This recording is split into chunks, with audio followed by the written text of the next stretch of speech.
Minhas boas-vindas ao quadro Língua Afiada no Movimento 140. No vídeo de hoje, nós vamos falar sobre o nome do time ao qual o Neymar se transferiu nessa última janela de transferências no futebol, o Al Hilal da Arábia Saudita. Nós vamos então entender o que significa esse nome e até onde essa partícula Al aparece no português e no espanhol também. Então, sem mais delongas, vamos para a notícia. Como vocês podem ver aqui na matéria que saiu no Extra do Globo, mas também em outros canais de notícia, o Neymar então assinou o contrato com o time Al Hilal da Arábia Saudita. E, apesar de não fazer aqui nenhum comentário de caráter esportivo, eu achei muito interessante sobre a discussão sobre o nome desse time e de outros times também que a gente vê na Arábia Saudita, como Al Nassr, do Cristiano Ronaldo, e tentar perceber como que funciona essa partícula Al antes dos nomes e por que ela é tão presente, né, nessa língua. Então aqui vocês podem perceber que ele fala um pouquinho sobre o significado do nome do time, mas eu queria aprofundar um pouco essa discussão e trazer umas informações um pouco mais técnicas sobre como funciona o árabe e até a sua influência no português e no espanhol. Como vocês podem prever, o árabe ele é uma língua que teve presença na Península Ibérica, que é onde se encontra o Portugal e Espanha.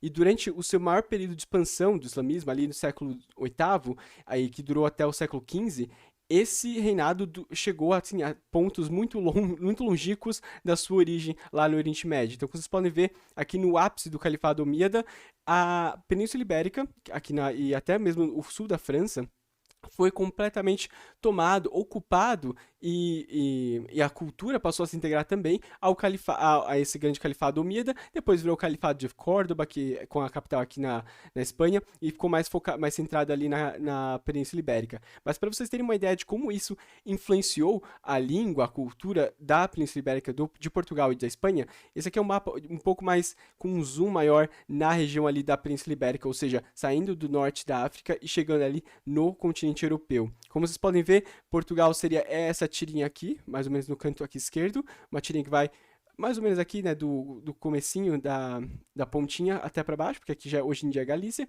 e todo o resto aqui basicamente é a Espanha, e aqui em cima é o sul da França. Como vocês podem ver, a parte em verde é toda a ocupação muçulmana no local, e aqui em cima é o reduto cristão, que ficou basicamente restrita a essa parte por diversos séculos, até a sua expansão, devido a diversos conflitos políticos que aconteceram dentro do próprio califado. Mas então é muito clara a convivência, o contato linguístico intenso entre as línguas derivadas do latim, que ainda não se estabeleceram, não tinham se estabelecido como português ou como espanhol, castelhano, que seja, mas assim como línguas romance, como a gente chama, ou seja, eram línguas que saíram do latim vulgar e eram faladas que agora passaram a se integrar também com o árabe. E como que aconteceu essa integração? Existe um termo chamado moçárabe, que era aquelas pessoas que estavam nessa região aí da Península Ibérica que tinham conhecimento de árabe, porque aprenderam por conta ali da cultura árabe muçulmana e árabe que se instalou na região, mas também conservavam, por exemplo, as suas outras línguas romãs dentro de casa. Então, falavam alguma coisa parecida com um proto-português, alguma coisa parecida com um proto-castelhano, um proto-leonês, que seja, mas conservavam, então, no ambiente familiar interno em casa, a sua língua romance, mas falava o árabe também fluentemente, e isso acabou levando a um intenso movimento de empréstimo linguístico, de mistura de línguas, de contato linguístico no geral, e esses moçárabes, então, tinham a gente pode definir como um conjunto de diversos dialectos que estavam em contato direto com o árabe, que era a língua de cultura, a língua política, ou seja, toda a convivência social fora do seu círculo social, feita nessa região, era o árabe por muitos séculos. Então não é de se estranhar que tenha um contato tão intenso e uma troca tão intensa com o árabe também. Para vocês terem uma ideia do quão intensa foi essa troca com o português e com o espanhol, de acordo com os artigos, que eu vou deixar tudo aqui na descrição para vocês também conferirem, no espanhol existe em torno de 1.290 palavras de origem árabe. No português, a gente tem uma contagem parecida, apesar de algumas estimativas diferirem muito. Tem algumas que vão de 600 e outras que vão até 3.000. E isso vai variar de acordo com o critério que se usa para definir uma palavra de origem árabe, vamos dizer assim. Ou seja, as palavras derivadas a partir dela também podem ser árabes, as palavras que se criaram a partir da original árabe também podem ser consideradas árabes. Então, essa é sempre uma discussão. Eu acho que como a partir das fontes a maior parte delas gira em torno de 600 a 1000 palavras de origem árabe. Eu diria que esse é um número mais conservador e mais certeiro, vamos dizer assim, porque aí tem outras que vão para 3.000, 4.000, como eu disse, depende do critério que se usa para dizer se uma palavra tem de fato uma origem árabe ou não, acaba tendo essa variação. Mas a maior parte deles consideram de 600 a 1000 palavras, que é muito próximo do número que nós temos em espanhol, por exemplo, também. E muita gente acha que, até mesmo vendo essa notícia, né, do Al-Hilal, Al-Nasser, muita gente acha que essa partícula al que está presente em várias palavras do português e do espanhol, é a maior parte está presente na maior parte das palavras que foram emprestadas para essas línguas românicas, ou seja, no português e no espanhol, quando se vê uma palavra com AL no começo, se entende que é uma palavra de origem árabe, porque se tem a ideia de que a maior parte dessas palavras em árabe começam com AL. E isso não é, na verdade, não é bem verdade. Como a gente pode ver nos documentos que eu vou deixar aqui embaixo, na verdade, é uma minoria das palavras que se conservaram no espanhol, por exemplo, e também no português, com a partícula al no começo. E apesar disso, não tem uma regra muito clara. E a gente já vai falar um pouco do porquê. Mas então, o que significa esse AL? Esse AL, muita gente pode interpretá-lo como um artigo. Na verdade, ele tem a ideia de um artigo, ou seja, um artigo definido, como nós temos em português o a, e em espanhol el, lá, só que a diferença é que ele não é variável, de acordo com o gênero ou com o número da palavra seguinte. Então, se em português nós temos as luas, e aí o artigo vai variar de acordo com o nome, né, o substantivo, no árabe, esse artigo não vai variar e ele é um artigo único, que é muito parecido com o que nós temos com o inglês. Então, se no inglês nós temos the, que é aquele THE, como um artigo único, independente se é feminino, masculino, enfim, na verdade não tem essa denominação no inglês, né? Mas, então, não importa o que vem depois, o artigo sempre é o mesmo. No árabe funciona da mesma forma, essa ideia de não ter variação, e mais do que isso, ele, na verdade, se integra quase como que um prefixo juntamente às palavras que são acompanhadas por esse al. E o que é um prefixo, então? Um prefixo, ele vai ser um morfema, um pedaço de uma unidade mínima de som que tem sentido, que tem um significado, e que vai acrescentar um significado à palavra a qual ele se acopla. Então, quando nós temos a palavra, por exemplo, determinação, uma pré-determinação, já muda o sentido da palavra original, que é determinação. Então, esse al, apesar dele ser análogo ao que nós entendemos como um artigo, ele também vai funcionar mais como um prefixo, como dentro da gramática derivativa, que a gente chama, do que necessariamente como um artigo. E ele seria, então, ele está presente, por exemplo, em palavras como algodão, que a gente vê, alface, etc. Então, quando se usa, por exemplo, no nome do time, aqui do Al-Hilal, que significa lua crescente, né? Ele, na verdade, o al aqui está sendo usado como nós usamos, por exemplo, em português com artigos definidos mesmo, que é para dar a ideia de importância, ou seja, se eu disser lua crescente, pode ser qualquer lua que se encaixe nessa categoria. Agora, se eu disser a lua crescente, eu trago o fato de ser um artigo definido, dá uma maior importância, um destaque maior, porque se determina mais especificamente sobre qual lua se está falando. Então, é muito comum esse al aqui na frente desses nomes, por exemplo, de futebol, de times esportivos que nós vemos. Dentro do futebol é bem comum, que é o que a gente tem mais contato.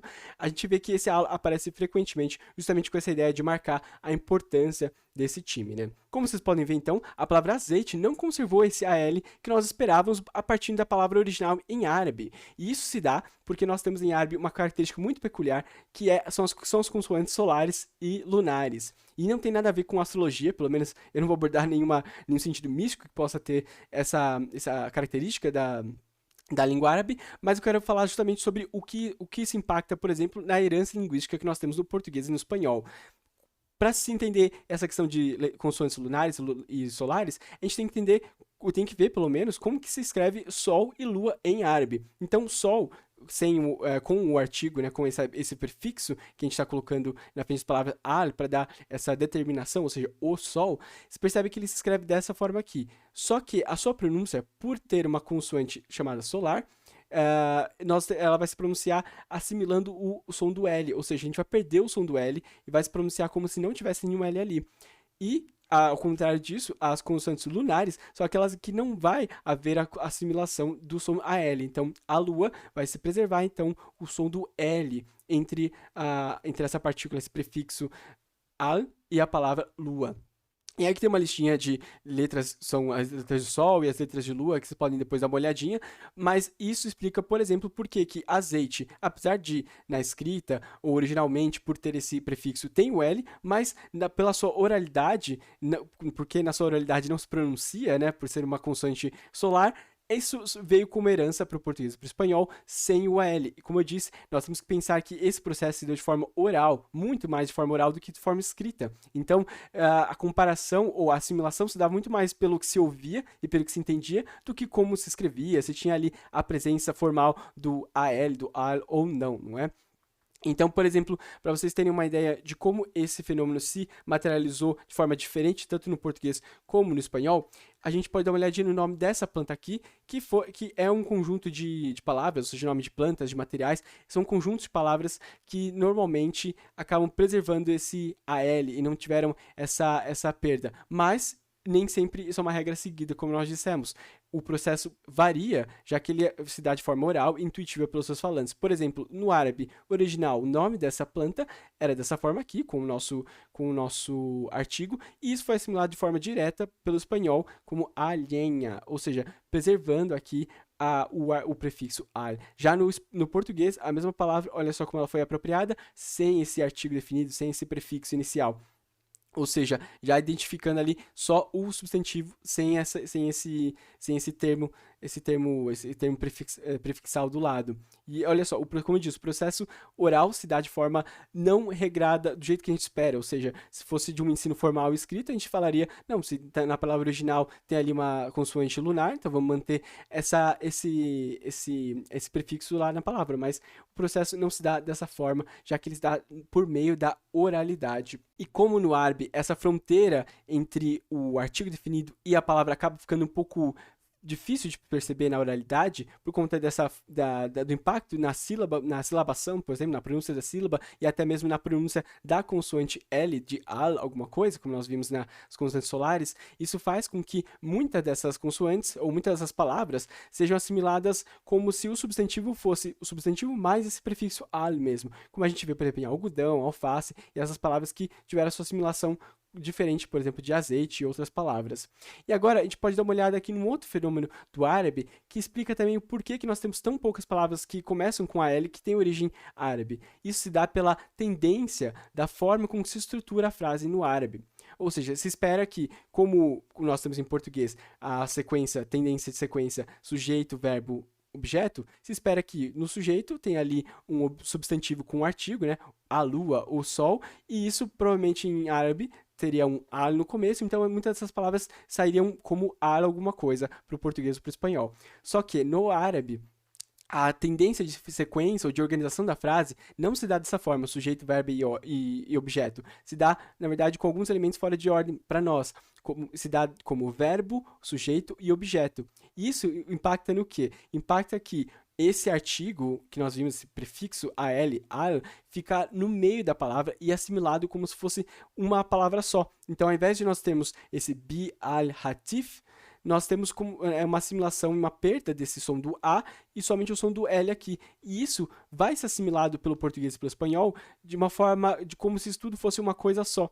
Como se não tivesse a separação do artigo ali, né, o que nós temos como artigo, e do substantivo. E é por isso que muitas palavras acabam tendo essa assimilação do AL ou do L no meio dela, não no começo, como nós esperamos, como algodão e alface, que são desculpa, que são os exemplos mais comuns que a gente vê por aí, mas que na verdade são a minoria das palavras que vieram do árabe de fato.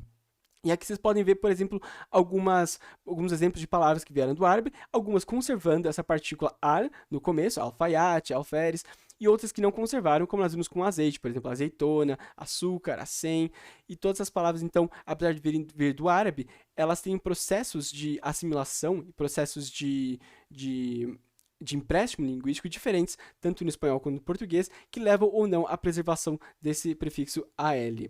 Então é muito interessante pensar como que essa estrutura, diferente do árabe, impacta também na forma como que os empréstimos linguísticos se dão dentro do português e do espanhol. E esse período de ocupação ou de contato intenso entre o espanhol, entre as línguas romãs e o árabe, foi um período muito interessante para se analisar, porque teve um enriquecimento cultural e linguístico absurdo. Ali houve uma troca cultural muito intensa e que determinou como, por exemplo, a cultura espanhola se vê hoje em dia, como a cultura portuguesa se vê hoje em dia, e até o reflexo disso nas palavras que nós usamos quase todos os dias. Mas eu vou ficando por aqui, muito obrigado por ver esse vídeo até o final, já se inscreva também, deixa eu curtir nesse vídeo, porque tem muito mais vídeos como esse nessa semana e nas próximas semanas também. Eu quero também pedir que você dê uma olhada no Instagram, porque nós temos lá o nosso Instagram, movimento.140, e também no TikTok, movimento 140. Dá uma olhada lá que também está sempre saindo vídeo novo. Muito obrigado e até a próxima.